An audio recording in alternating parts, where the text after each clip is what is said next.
Hey guys, Groupie here with episode 31 of our Zero to Hero Let's Play as Mercury Guy. A lot of things happened behind the scenes in between episode 30, the previous episode and this episode.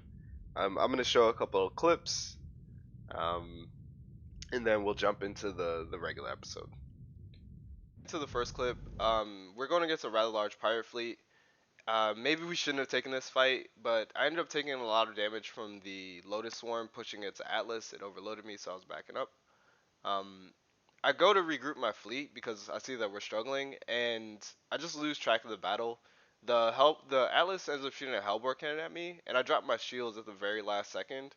Ends up smacking me right in the face, and I lose my brawler. We go on to lose the fight, so we've got to rebuild.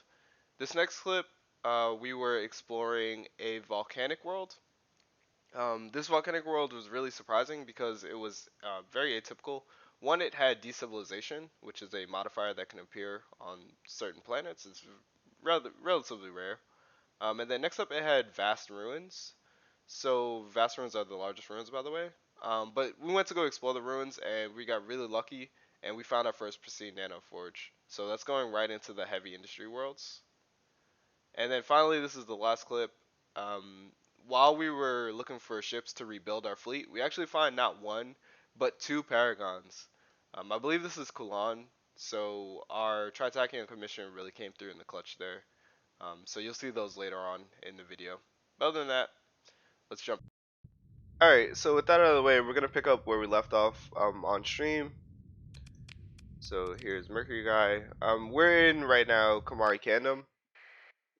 I was buying ships to replace the ones that we lost, looking for a champion as well, and then also looking for a brawler to replace the one that was destroyed by the Atlas. Um, let's see. Here we have Oleandu. I think I checked. Maybe I didn't.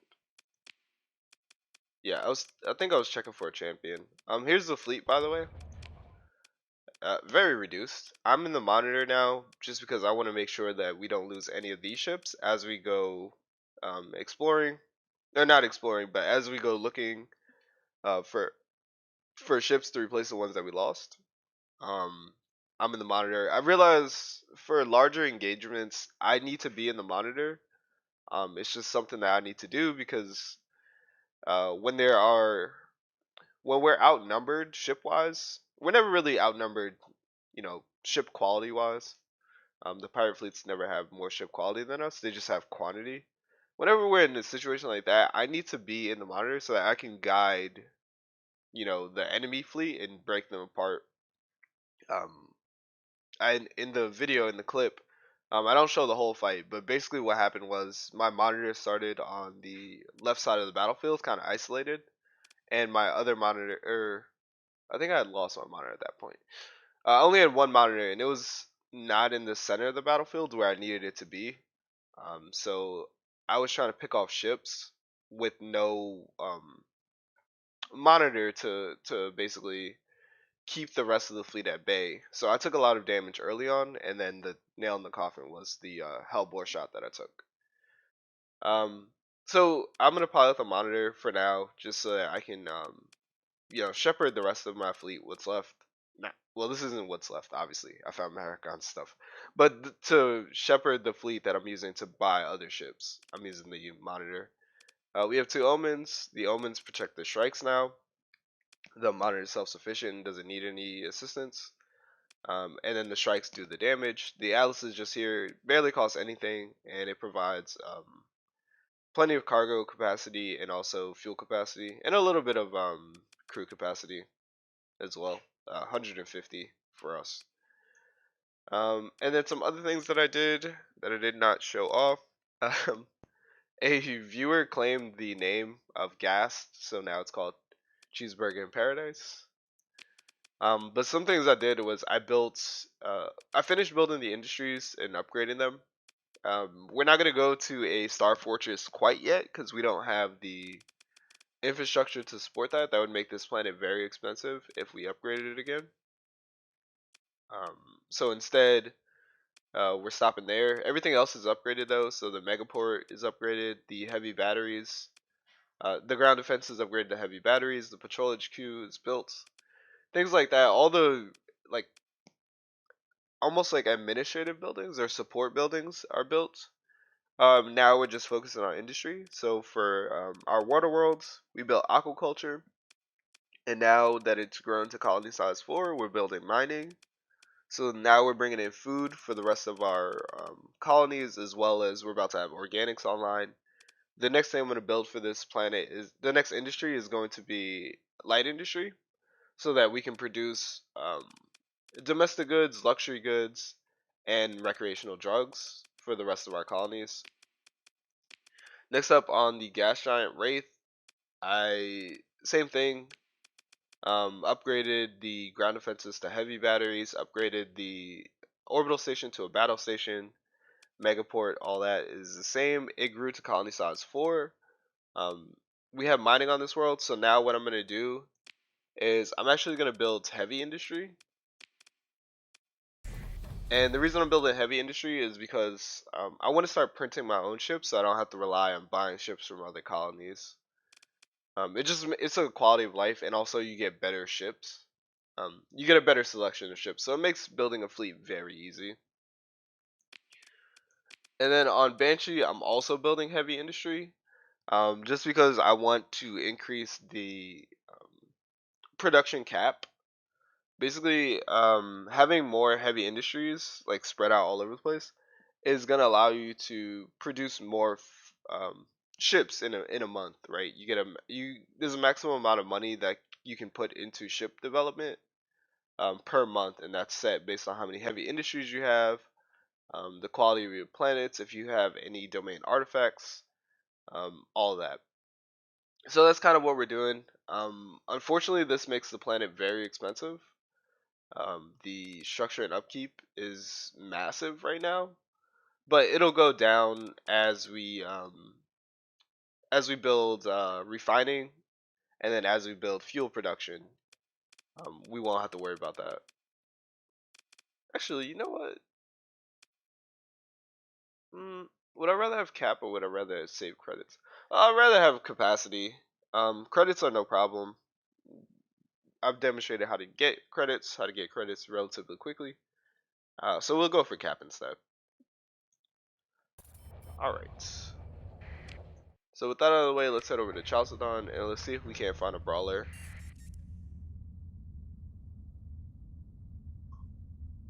Man. It's funny though. I've recorded about 900 minutes of content for this Zero to Hero Let's Play. It's been relatively chill. I mean, there was like besides the Ziggurat fight, there was like one or two other like scuffles, like hard, difficult battles. But as soon as I begin the stream, that's when all the bounties appear. Like clockwork. I don't know what it is. It's the opposite of streamer RNG, if you're familiar with that concept. We don't see a brawler, which is unfortunate. That's fine. So we'll go ahead and get out of here. Do we have the blueprints?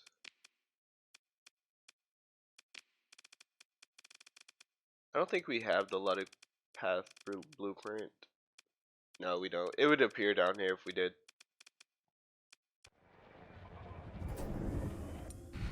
Ooh.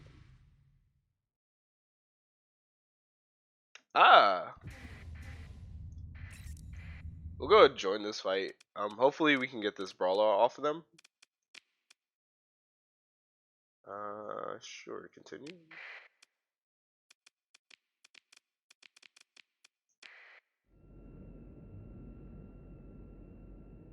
Alright.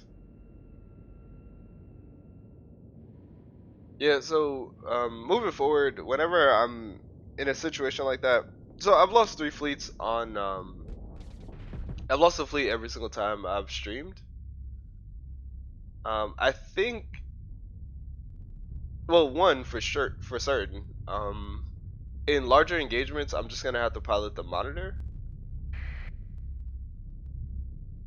so that we reduce the amount of ships that we lose, because positioning is pivotal. But beyond that, I think I'm gonna have to stop streaming, or stop streaming this Let's Play, because I get too distracted by chat. And I know, like, don't don't blame the people that are your audience, but it it only happens when I stream. So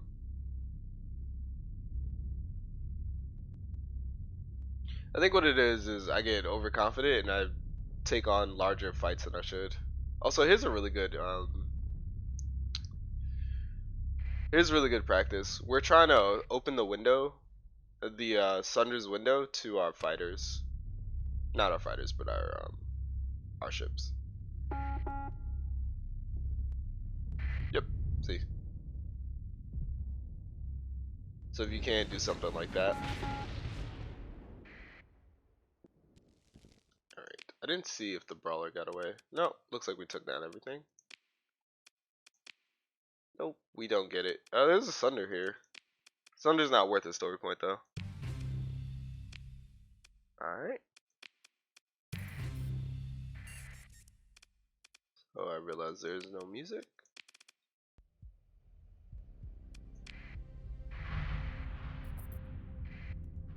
We're over fuel capacity. That won't be for long. Okay, let's head over to Myasora. Let's build an actual fleet, and then we'll continue exploring.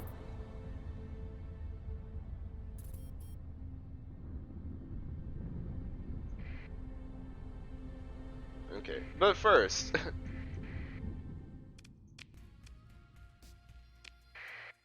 we're gonna go ahead and fight that tri-type fleet, because I want another Heron. Herons are very expensive ships. They cost about 150k. Being able to get one for free will really help us out here. I'm not exactly sure how we're supposed to kill the phase ships though. I didn't consider that.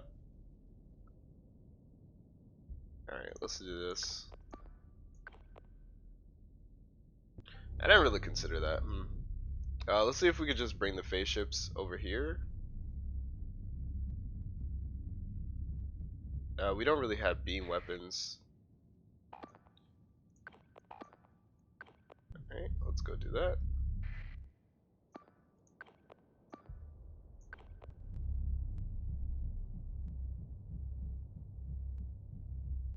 Alright. And then let's see if we can get them to expend all their missiles. So there's 2.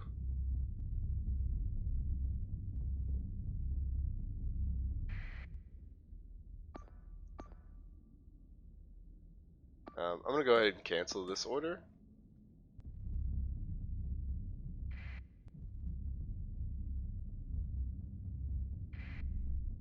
Alright, wolf disabled, fantastic. Let's go ahead and pivot over to that wolf since it's closer.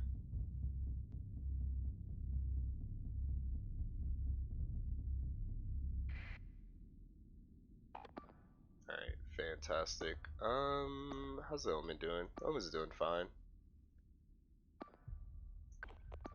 Let's have the Omens go after the Tempest, and let's see if the Strikes can take on the Wolf.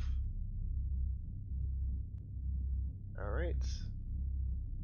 The Afflictor is all out of Sabos, which is good.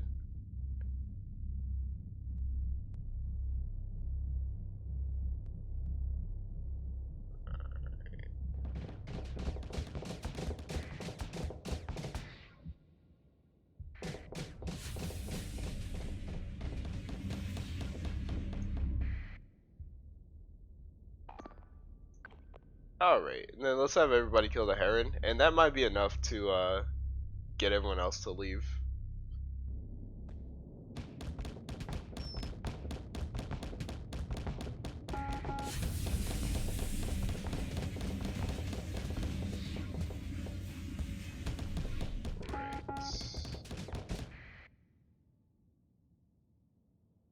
What is going on?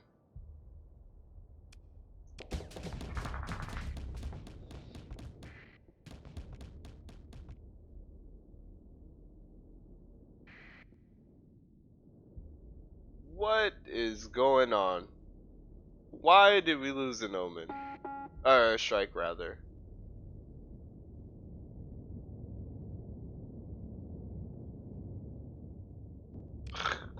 Oh my goodness.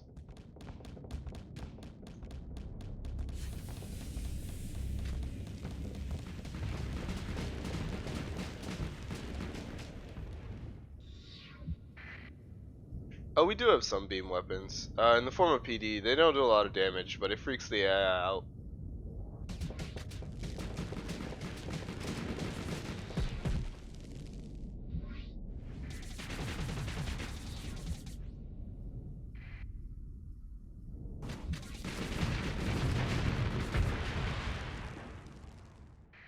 And the Afflictor was disabled?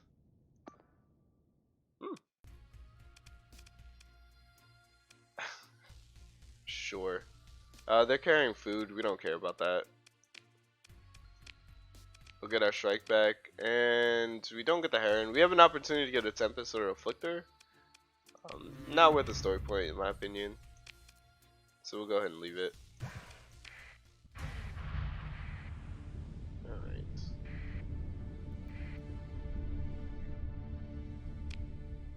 Alright. We are way past Mysora.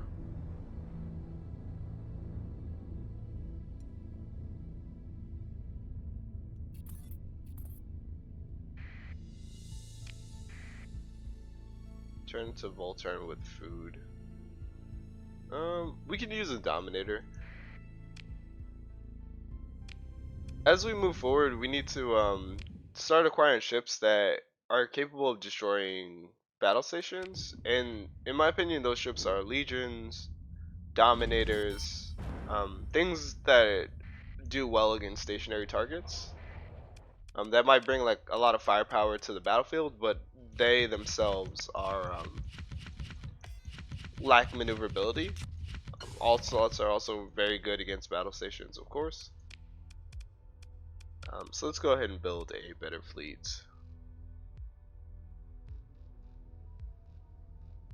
Alright. We're going to take one Paragon. Not this one. We're going to take the Plasma Cannon variant.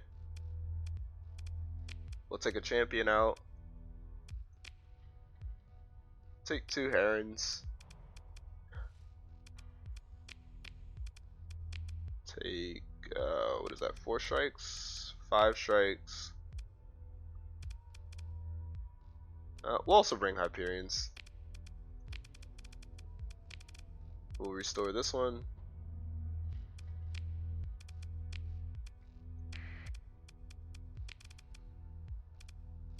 And how many more ships is that?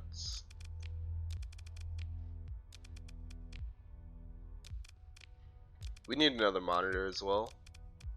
I don't think I have one though. I do not. Okay, so at some point we do need to find a monitor. Let's grab our salvage rigs.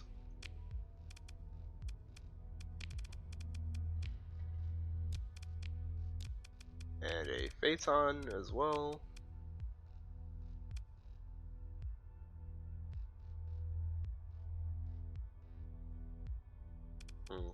We have 1 anchor ship. We have 3 midlines.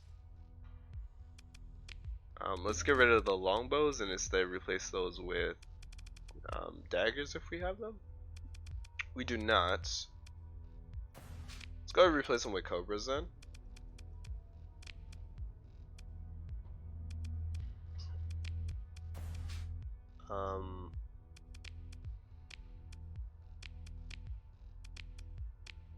Also, let's fix this. Instead of extended shields, let's give you shield conversion front.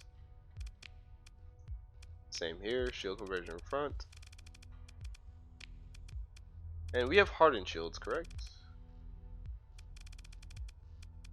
Yes, we do have hardened shields. Okay. But that would take away way too many. Yeah, that's gonna take up too much capacity. Alright, so we'll do something like this then.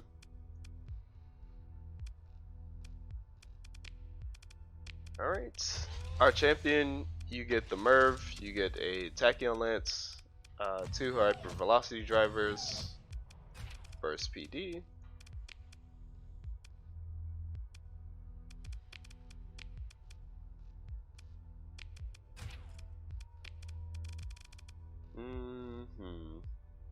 And then what else?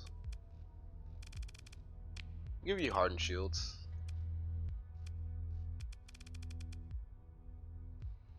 I mean, if I wanted to be very spicy, I could give it safety overrides, but I'm not sure if we could support that.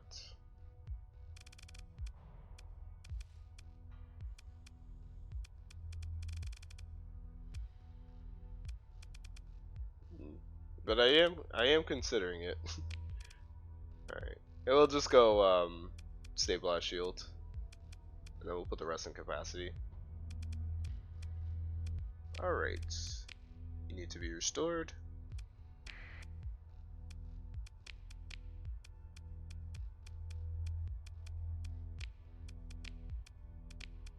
This needs to be an ion pulsar.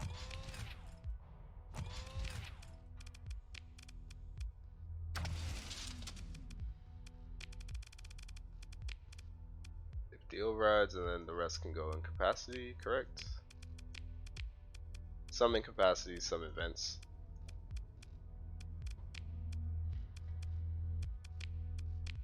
8 and 9, 7 and 10. I actually prefer 7 and 10. That's good. Alright, let's organize the fleet.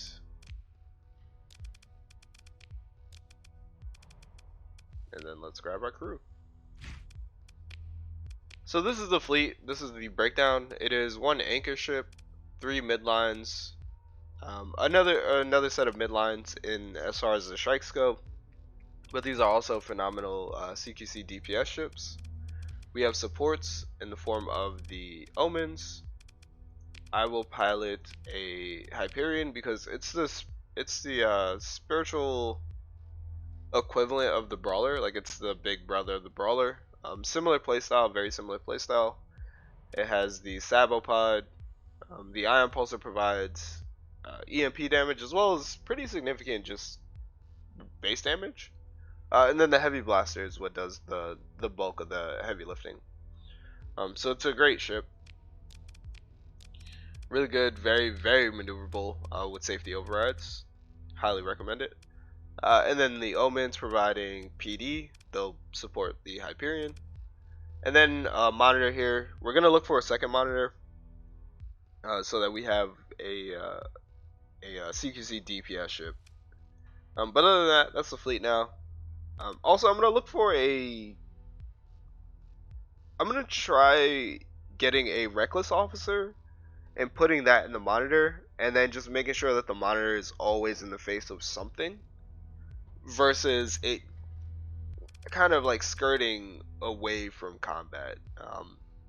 There's something going on with the monitor AI that I need to closely observe in combat to see what's going on there. Anyway, this is a fleet. This should be the absolute last time we lose any ships going forward. And then I know there was a comment on showing off the ship designs for more than a few seconds.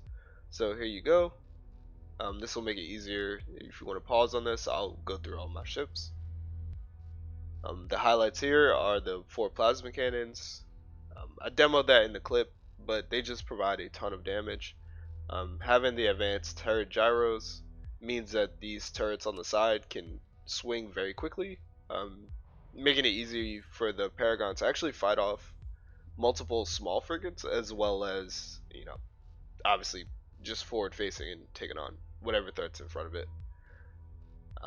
The combination of shield conversion front and stabilized shield brings its shield flux per second down to 750, which indirectly increases its shield flux per damage, which is already really good at, I think, 0.55 is what it starts at. Yeah, it starts at 0.6. So this brings it down to 0.46. And obviously Harvard Shield is doing some heavy lifting there, bringing it down, as well as the Paragon has Fortress Shields. This is its weapon group. This is just auto-assigned. I'm going to tweak it later, but for now it's working, so that's that. Next up is the Champion. Pretty sick ship. I really like it. I use this to fight against remnant fleets. It's very effective. In fact, I have a fleet that is the major. It's like the bulk of it are just champions. It's like 9 or 10 champions, and it's proving very, very effective against remnant fleets. So I'll publish a second guide on that. I have one guide out right now, but that's more about fleet composition. I'll make a guide on how to farm remnants a little later on. So it sports the Merv. It usually I roll with the Cyclone Reaper launcher, but what I found was that the Merv is able to project through your ships. So that means bringing more ships to the battle doesn't reduce your missile capacity. It increases it greatly, or your missile projection, your strength projection through missiles is increased dramatically by bringing Mervs instead of Cyclones. With Cyclones, they have to wait for an opening, and it can be kind of tough. With Mervs, they just spam them. You don't have to worry about it. The hypervelocity drivers, of course, kinetic damage. They have very good range, exceptional range at 1,000. Really good. And then, of course, the Tachyon Lance. It's a double whammy. It provides a ton of damage and also EMP damage.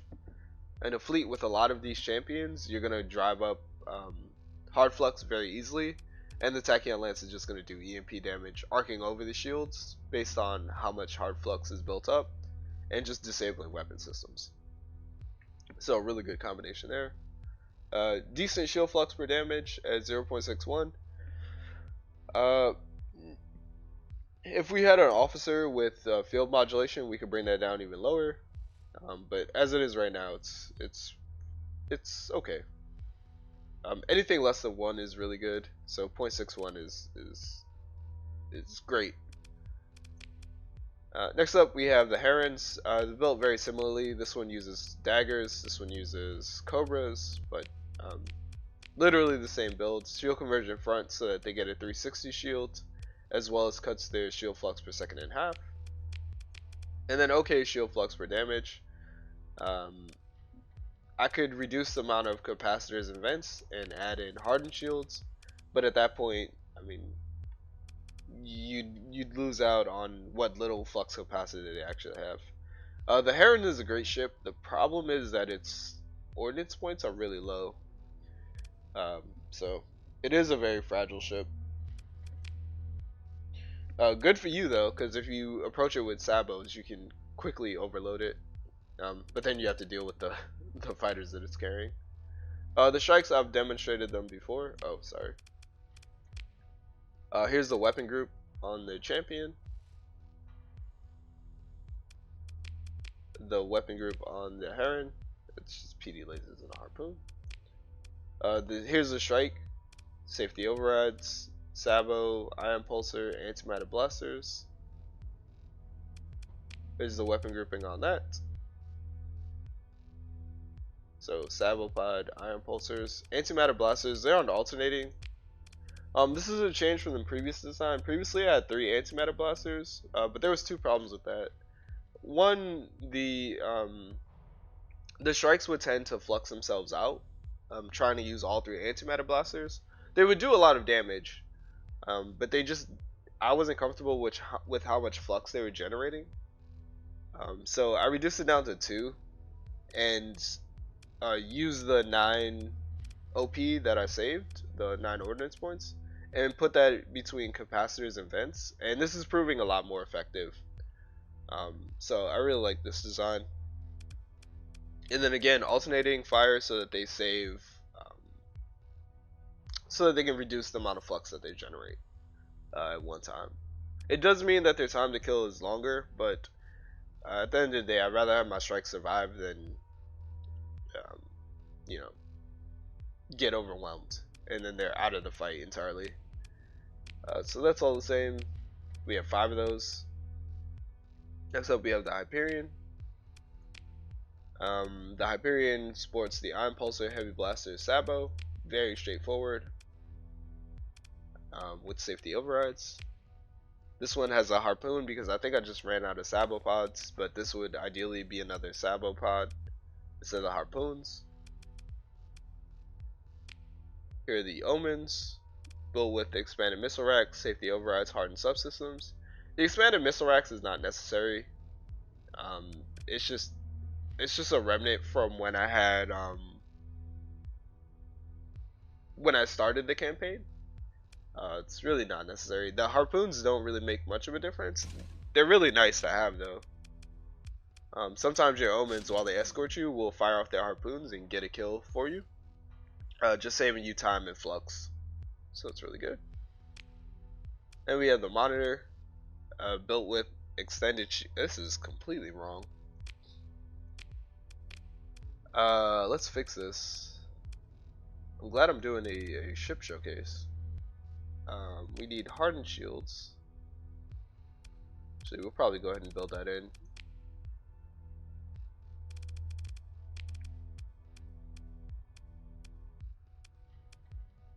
Hardened subsystems.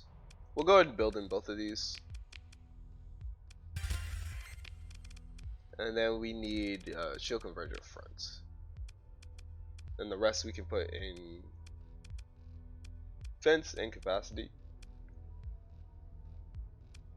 That's a lot better. Okay. Honestly, we could actually,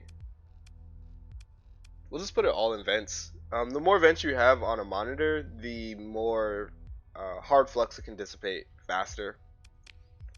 Alright, salvage rigs, built-in augment drive fields because it's the most expensive hull mod, and then efficiency overhaul and survey equipment.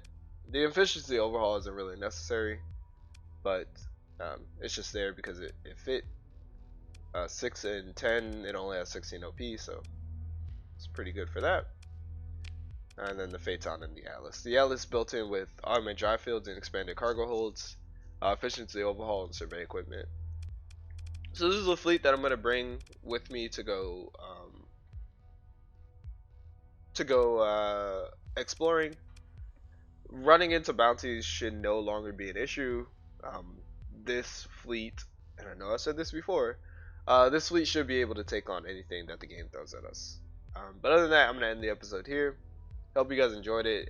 This turned out to be more of a ship showcase kind of and review of what happened last time, but there'll be more action going forward as our colonies ramp up, as we get to build the fleets that we actually want to, as opposed to the fleets that we can find. But I hope you guys enjoyed that. Other than that, Grumpy out.